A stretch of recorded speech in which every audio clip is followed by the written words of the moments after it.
Hi, Carrie here, and Gaston. Hello. um, I need to do an update because some stuff has been going on, so thought it would be a good time to talk about it. Gaston wanted to say hi. Hello. Isn't it cute? Little alien. Um, okay, so um, I was having complications, problems, whatever. I'm gonna have to have surgery. I finally got a date um, for my first appointment with the surgeon, but it's gonna be at the end of December. It makes it really difficult for me because I have no idea what is gonna happen next semester. I was planning on doing travel for the entire time, and if I'm gonna have to come back to Toronto for appointments, for whatever, it's going to be different. So I'm going to be trying to be calling them and seeing if there's anything that I can do to sort of figure it out a little bit better than that, because I'm doing my master's. I have to submit stuff for what I'm doing next semester, and yeah, I need to have some kind of an idea so that I can do those things. So then the other thing was that I think I mentioned last time that I wanted to get back to regular eating habits because I'd been eating like a ridiculous amount of food.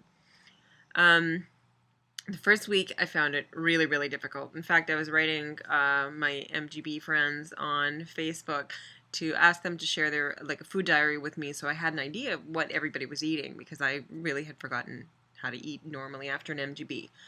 So that was really, really helpful, and I had been trying to change that, but I found it really, really difficult because I was used to eating so often and so much that I had adopted certain habits that would allow me to consume more food. And that varied from how I ate, like the way in which I ate, to the type of food that I was eating. When I had to keep was focusing on keeping the weight on, I had a lot more carbohydrates than I had the year that I was losing weight and the year that I was eating a little bit more normally. And one of the biggest things that I realized today was when and how much food I consume. So I'd been sort of trying to slowly change what I'd been eating and how much. So reduce the amounts, eat more fruits and veggies, and also reduce the amount of carbohydrates and increase protein. So I'd been working towards that, but I still felt like I was hungry. Like the food that I was eating wasn't like really keeping me satisfied. I solved my problem today. I was at work and I brought with fish and some veggies for lunch. And I found after I ate the portion, which normally wouldn't have been a problem, I had that horrible stuck feeling. And I was very uncomfortable for the rest of the afternoon and pretty much didn't eat anything for like a few hours, which for me, that's quite a feat because I'd been eating like at least every hour for the past 2 years. So I was trying to think of like why this was so, and then came home, made myself dinner, and then after like 3 bites, I was done. I couldn't. I made myself little piece of steak with baked potato and a salad. I had like maybe a half a cup of salad, maybe a tablespoon of potato, and probably about 1 ounce of the meat. And really, I'm still feeling stuck. I ate like an hour and a half ago, and I have been to the bathroom because it has come up on me. And I realized what the issue is. It's like as soon as I started feeling stuck here, I realized what it is, and that I haven't been drinking with my meals today.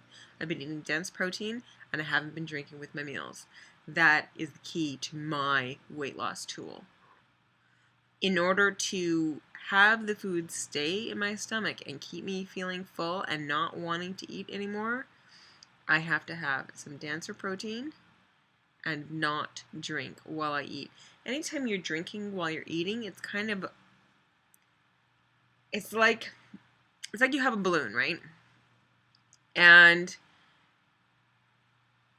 imagine putting meat in the balloon, like chewed up meat in the balloon, and squeezing it through the hole, versus if you put water in there with the meat.